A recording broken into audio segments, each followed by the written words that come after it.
Selfie লোৱাত পাকৈত মুখ্যমন্ত্ৰী হিমন্ত বিশ্ব শৰ্মা হাঁহি স্ফূৰ্তিত মহিলাৰ সৈতে সেলফি লৈ বৰ ভাল পায় হিমন্ত বিশ্ব শৰ্মাই পিছে এইসমূহ মহিলাৰ সৈতে সেলফি ল'বলৈ আপোনাৰ সাহস হ'বনে মুখ্যমন্ত্ৰী মহোদয়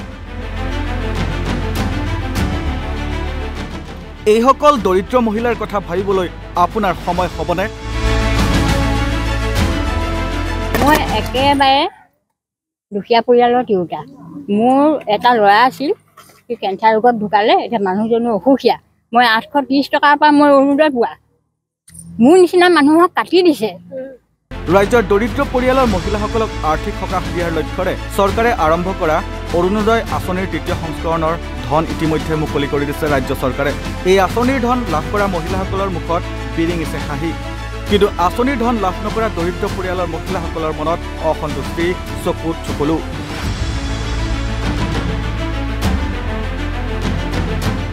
শিৱসাগৰ জিলাৰ কোঁৱৰপুৰৰ শান্তিপুৰ পঞ্চায়তৰ একাংশ দৰিদ্ৰ মহিলাই অৰুণোদয় আঁচনিৰ পৰা বঞ্চিত হৈ ওলাই আহিল ৰাজপথলৈ অৰুণোদয় আঁচনিৰ হিতাধিকাৰী নিৰ্বাচনৰ পৰা পিএছ কমিটিৰ একাধিক সদস্যৰ লগতে স্থানীয় জীৱিকা সখীৰ বিৰুদ্ধে ক্ষোভ উজাৰিলে এইসকল মহিলাই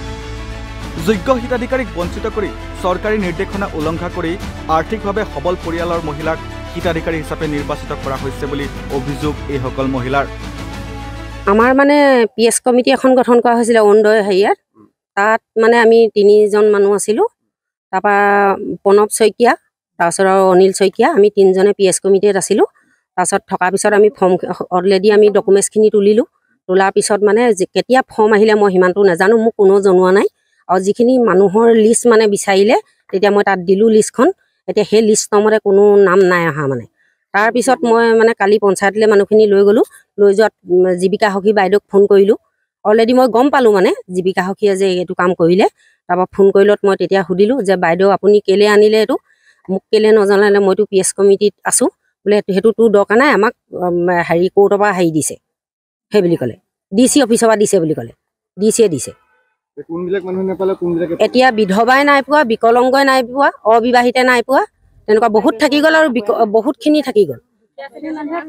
দুখীয়া শ্ৰেণী যিমান মানুহ আছে মানে কোনো পোৱা নাই সেইখিনিয়ে পোৱা নাই উপায়ুক্ত ওচৰলৈ যোৱা হৈছিলে মানুহখিনি কৈছে যে আপোনালোক পঞ্চায়তলৈ যাওকগৈ ইয়াত আপোনালোকৰ নাম নাই বুলি কৈছে আমি মুখ্যমন্ত্ৰীলৈ আমি আহ্বান জনাইছোঁ তেওঁ কি সিদ্ধান্ত লয় এইখিনি মানুহৰ ওপৰত আমাৰ সেইটোৱে ক'বলগীয়া খালে মানে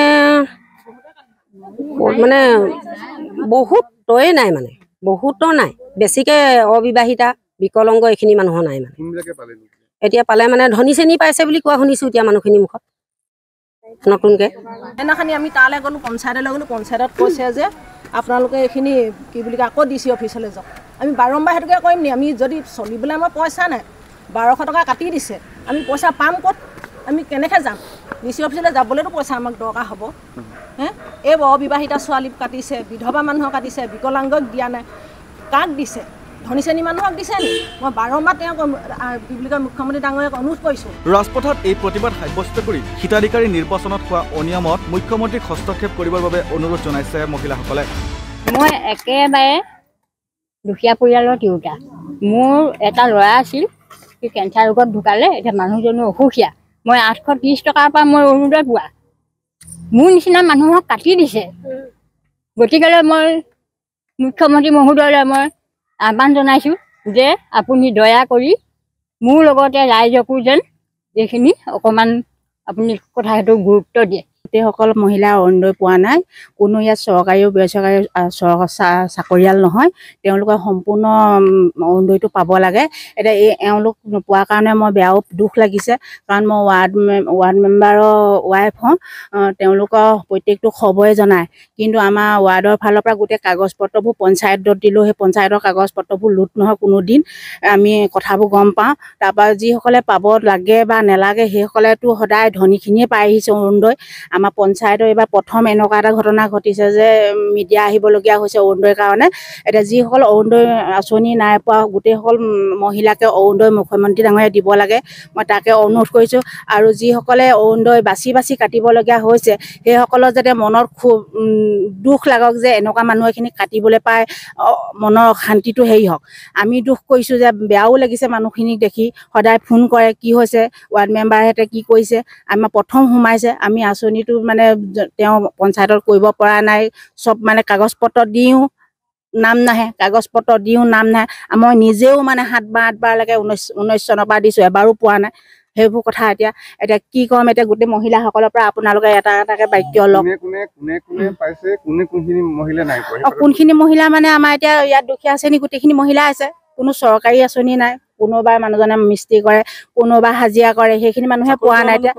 চাকৰি কৰা মানুহ এতিয়া আছে, তদন্ত কৰিবলৈ এতিয়া আমি মুখে ডাইৰেক্ট ক'বলৈ বেয়া পাওঁ কিছুমান কথা। এতিয়া মুখ্যমন্ত্ৰী ডাঙৰীয়া সেইটোকে চক চালি জাৰি কি কয় তেওঁলোকে প্ৰত্যেকটো ৱাৰ্ডতে হেৰি পঠিয়াওক। PS কমিটিৰ বিষয়ে মই বহুত নাজানো বাৰু, এওঁ ক'লে নহয় সেইটো কথা। এতিয়া মই যিসকল সখী জীৱিকা সখী আমাৰ ইয়াৰ পঞ্চায়তৰ শান্তিপুৰ পঞ্চায়তৰ তেওঁলোকে কোৱা শুনিছোঁ যে তেওঁলোকে সম্পূৰ্ণ এইটো কথাত জড়িত আছে বুলি কোৱা শুনিছোঁ। এক কথাত আগন্তুক 2024 বিধানসভা নিৰ্বাচনলৈ মাজত মাত্ৰ কেইটামান মাহ বাকী থকা অৱস্থাত মুখ্যমন্ত্ৰী হিমন্ত বিশ্ব শৰ্মাই চমকী মহিলা হিতাধিকাৰীসকললৈ আঁচনি আগবঢ়াই হিতাধিকাৰী মহিলাসকলক মাতৃৰ লগত তুলনা কৰি মুখ্যমন্ত্ৰী শৰ্মাই কংগ্ৰেছক সকিয়নি দি মাক সহায় কৰাটো কেতিয়াও অপৰাধ বা দুখ হ'ব নোৱাৰে, বা মাক আমি যিমানে পূজা নকৰোঁ, যিমানে সন্মান নকৰোঁ, ধাৰ পুৰাব নোৱাৰোঁ। মাৰ ওচৰত আমি ঋণী বুলিতো ক'লে ঠিকেই, পিছে এইসকল মাৰ কথা কোনে শুনিব মুখ্যমন্ত্ৰী মহোদয়? আপুনি এইটো ফেচবুকত পোষ্ট কৰি লিখিছিল, এখন ছবিয়ে বহু কথা কয়। ৰাজনীতিৰ ঊৰ্ধলৈ গৈ এনেদৰে জনসভালৈ অহা এগৰাকী ভনীক কেতিয়াবা সুধিবচোন, তেওঁৰ বাবে অৰুণোদয়, মুখ্যমন্ত্ৰী মহিলা উদ্যমিতা অভিযান, ৰেচন কাৰ্ডৰ মহত্ব কিমান? তেন্তে এইসমূহ ছবিয়ে কি কথা কয় মুখ্যমন্ত্ৰী মহোদয়? কিয় বাৰম্বাৰ আপোনাৰ চৰকাৰে আৰ্থিকভাৱে সবল পৰিয়ালৰ মহিলাক হিতাধিকাৰী হিচাপে নিৰ্বাচিত কৰাৰ অভিযোগ উঠে? দৰিদ্ৰ শ্ৰেণীৰ বাবে নহয় নেকি এইখন চৰকাৰ? শিৱসাগৰৰ পৰা পাৰ্শ্বজ্যোতি গগৈৰ প্ৰতিবেদন, নৰ্থ ইষ্ট নাও।